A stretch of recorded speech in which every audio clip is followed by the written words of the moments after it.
Okay, I'm about to bring on my co-host, who was very instrumental and very much enlightened me about a lot of things.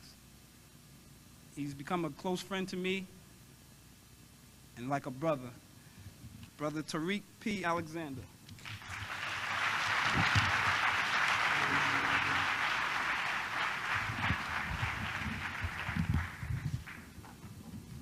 Hotep, sisters and brothers. We have a very informative lecture for you this evening with our guest speaker, Dr. Yosef Ben Jochannan.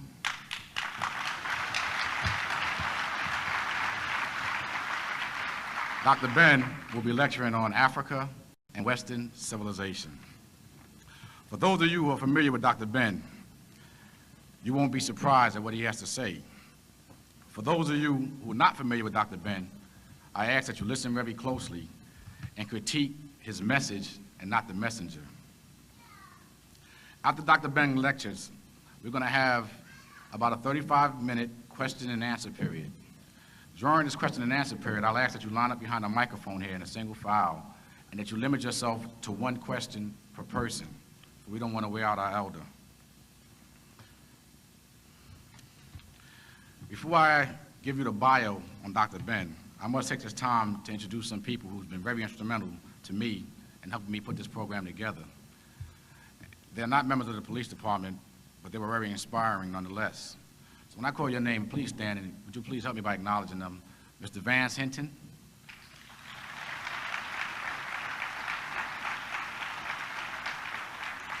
Mr. Hampton Ricard.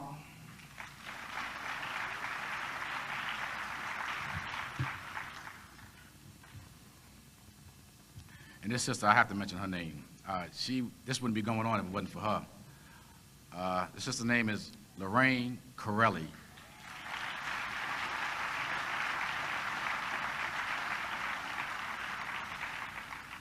And also Sister Pat Stevens.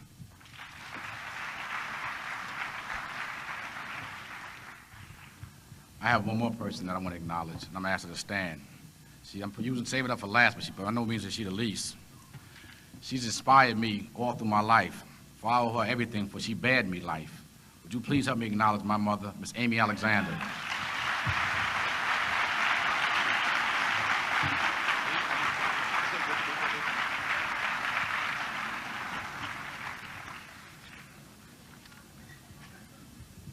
Yosef Ben Jochannan, the son of Julia and Christian Jochannan, the father of 12 biological and 6 adopted children, husband of Gertrude M. England, was educated in the public schools of Brazil, the U.S. Virgin Islands, St. Croix, and Puerto Rico. He received a PhD in cultural anthropology in Cuba and a PhD in Moorish history in Spain. He has also received his LLB law degree. Dr. Ben is also an architect. Dr. Ben, as he's so affectionately known, has practiced law in the as assistant prosecutor in Puerto Rico, and has also worked as a civil engineer for both Puerto Rico and the United States. From 1945 to 1970, Dr. Ben was the chief of the African desk of the United Nations Education Scientific Cultural Organization, called UNESCO, dealing with the cultural, anthropology, historical, and archaeological information. He's also served as a civilian advisor to the Permanent African Mission of the United Nations from 1957 to 1964. Dr. Ben has taught at numerous universities in Africa, the Caribbean, North America, and also South America. Dr. Ben is presently a professor at Al-Azhar University in Cairo, Egypt, recently retired from Cornell University in Ithaca, New York. Dr. Ben is the chairman of the Akabulan Foundation, Akabulan Books and Educational Materials. He is an author of 28 published books, 16 unpublished books, and a 6-volume encyclopedia on Africa. Dr. Ben is presently conducting an educational tours to Egypt in the Nile Valley, and is presently directing the archaeological dig in Aswan, Egypt. Dr. Ben recently celebrated his Jubilee year in Egypt, March 1939 to March 1989. Dr. Ben is a special advisor for the festival in Aswan, Egypt, 1991. the first African Nubian festival ever in Egypt. We are most fortunate to be in the same space as this multi-genius, our elder, our brother. I give you Dr. Joseph Ben Jochannan.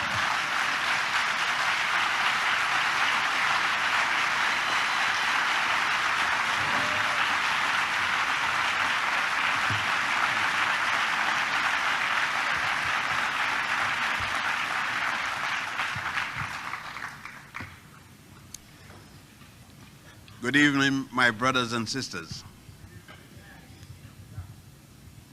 I probably should have started with an African greeting. However, which one should I pick out when we are all Africans and we may have different languages? So to make my lecture all inclusive and conclusive, let me start by expressing my appreciation for the guardians having brought me here to speak to them, and they will speak in turn to me. Let me start out, since the guardian would protect me, and this is one time when no one will mug me this is the time they should try. I know I will have ample protection. But let us start out with law itself. I wonder why it is that we have to struggle so often in every area of life that we find ourselves. As we go up, and that's a question mark, the harder it becomes. And many people say it's because we are black. Quite to the contrary, it's because they are white.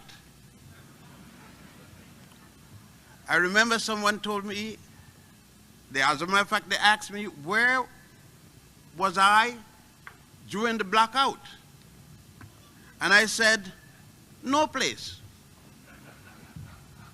And he said, how do you mean? I said, there have never been a blackout.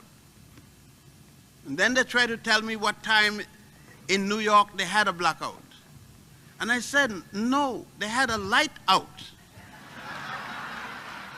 If you take off the lights in here, it'll be black, because it was always black. They put light. Black is never out. Black is always in.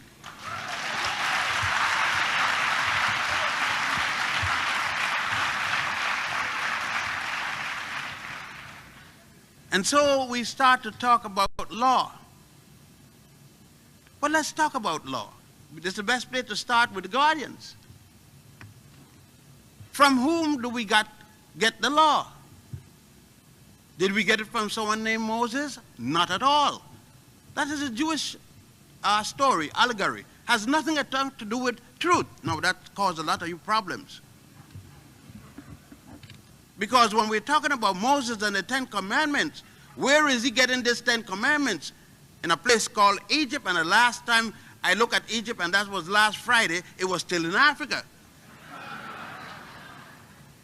But look, Moses is living in a society where there is law.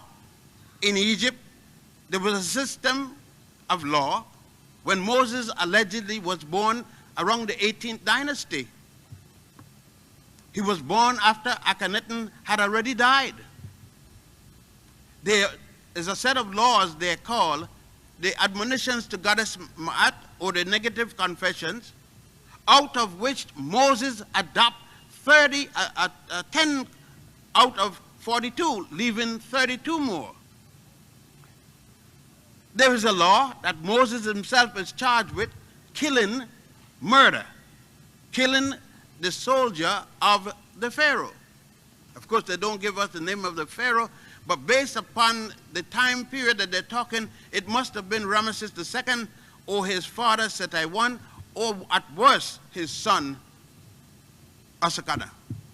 He had over 42 sons. Nevertheless, the laws that he's supposed to get, those 10, were already taught for umpteen years. It was taught in the Grand Lodge of Luxor that he went, Luxor, by the way, is Waset. They were taught at the Grand Lodge at Saqqara, where even Abraham wasn't born. Even the name Jehovah didn't exist yet. There was no God named Jehovah, no God named Jesus, no God named Allah yet.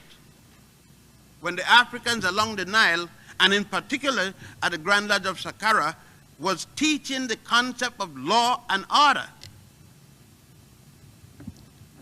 If you doubt me, then they said, the proof of the pudding is not in the smelling, but the eating. You then go and get a copy of the book of the coming forth by day and by night. And that preceded, there was no Genesis yet. I am talking about the book that started before even the dynastic period. That will carry us back to 6,000 before the Christian era. And you will find it there in a section called Osirian Drama. I know that you all using this book since it's a black book, and I'm just trying to refresh your memory.